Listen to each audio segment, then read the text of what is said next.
Madame, mademoiselle, monsieur, bonsoir. Je suis très heureux de vous retrouver à notre émission La pensée et les hommes de ce soir et je vous remercie pour votre fidélité. Alors, une fois n'est pas coutume, nous allons à notre émission d'aujourd'hui parler de photographie. Vous me direz, mais quel est le lien entre la morale, la laïcité et la photographie? Eh bien, vous allez voir dans un instant avec mon invité. Je vous retrouve après notre générique.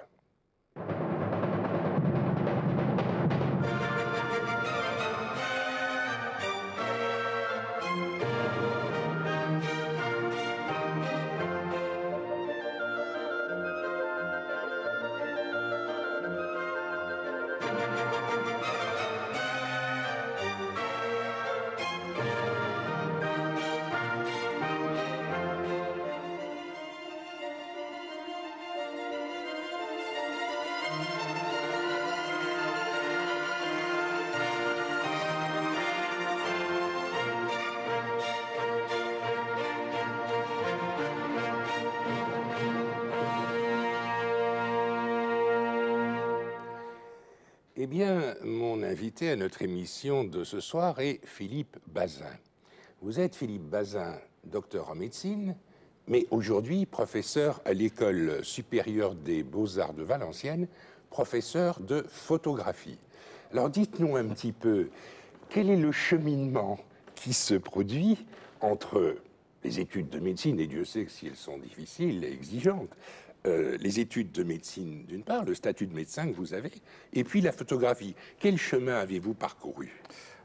C'est un chemin qui est surtout fait d'une grande rupture. Au moment où, à la fin de mes études de médecine, je suis interne dans un centre pour vieillards grabataires, je découvre très vite que tout ce qui se passe autour de moi est très dur, très difficile, et qu'en même temps, moi-même, j'oublie très vite à qui j'ai affaire après que les gens soient morts. Et je décide à un moment donné de me mettre à photographier tous ces vieillards que je soigne.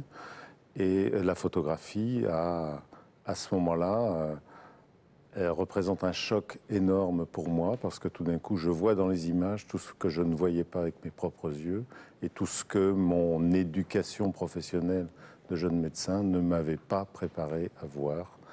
Autrement dit, la photographie vous permet de voir des réalités que le médecin, lui, ne perçoit pas. Exactement, ça a été une autre manière d'aller à la rencontre de ces gens qu'on considérait tous comme des morts en sursis, mais qui étaient tous des gens vivants et dans toute la puissance du vivant qu'on doit leur donner, quel que soit leur état physique ou mental. Et ça a été une quête et des milliers de photographies pendant des mois, pendant laquelle j'ai pu photographier et rencontrer ces gens.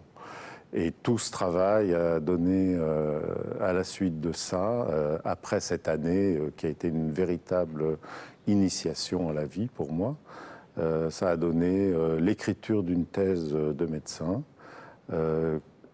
qui déroge complètement à la règle en France. Et aux usages reçus à la faculté, Voilà. J'imagine.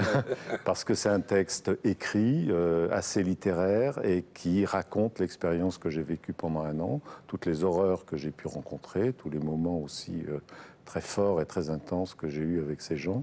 Et cette thèse était, pour la première fois dans mon université, à Nantes, accompagnée de 20 photographies qui étaient une sélection de ce que j'avais réalisé.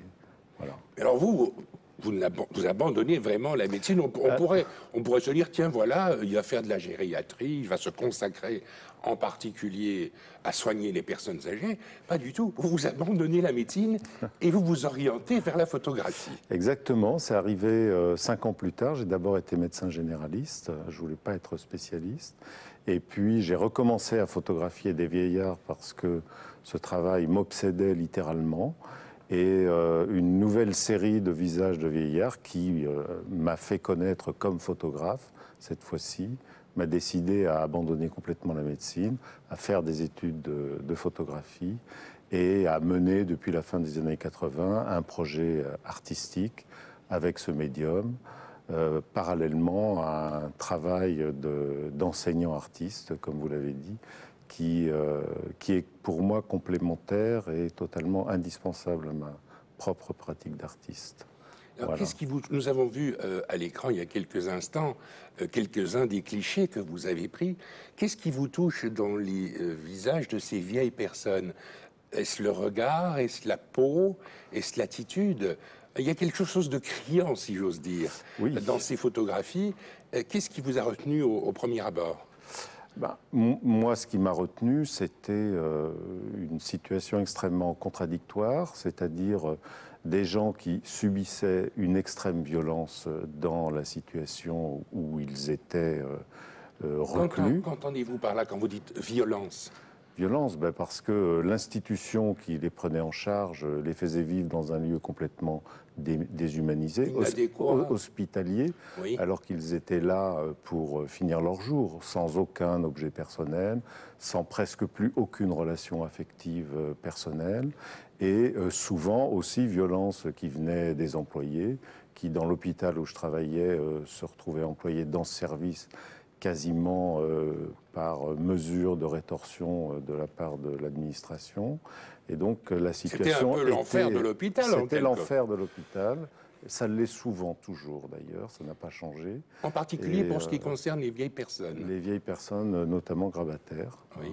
C'est-à-dire qu'il faut faire du nursing des gens qui ne font pas 5 kilos comme un bébé, mais 75. Donc c'est beaucoup plus compliqué.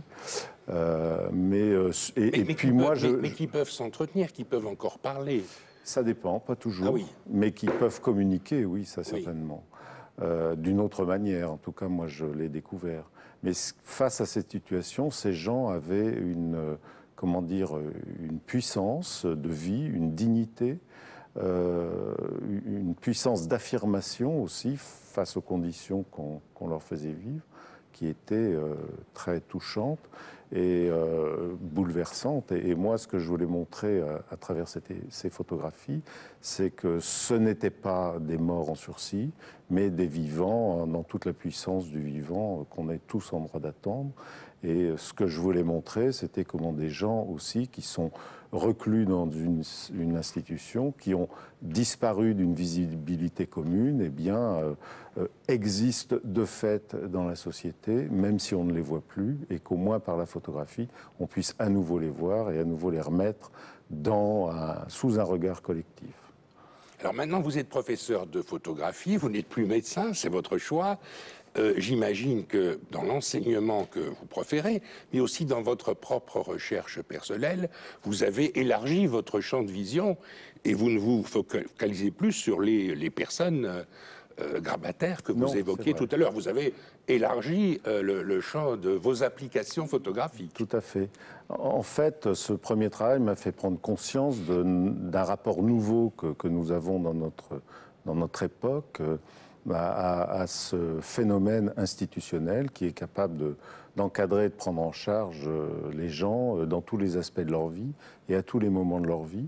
Ça me paraissait vraiment nouveau. Par exemple, on ne naît plus, on ne meurt plus chez soi, mais dans une institution, à l'hôpital. Et donc j'ai construit un projet artistique qui est fondé sur cette idée-là, c'est-à-dire la volonté d'aller photographier dans différents systèmes institutionnels que nous avons créés, les gens qui sont pris en charge par ces systèmes pour de multiples raisons. Et donc tout mon projet artistique pendant 20 ans a consisté à parcourir ces territoires, que ce soit dans l'enseignement, dans une prison, dans le monde du travail, à nouveau dans un hôpital quand j'ai photographié des nouveau-nés quelques minutes après leur naissance, etc., etc. Voilà, et donc il y a une espèce de vision assez encyclopédique de ce qu'est l'état de notre société à travers le filtre de cette nouvelle organisation institutionnelle qui recouvre toutes les parties de notre existence. Eh bien, je vous remercie, Philippe Bazin, pour votre présence à notre émission d'aujourd'hui. Il faut dire que votre parcours n'est pas du tout banal et peut-être fera réfléchir nos téléspectateurs de ce soir. Je vous remercie. Madame, Mademoiselle, Monsieur, merci beaucoup.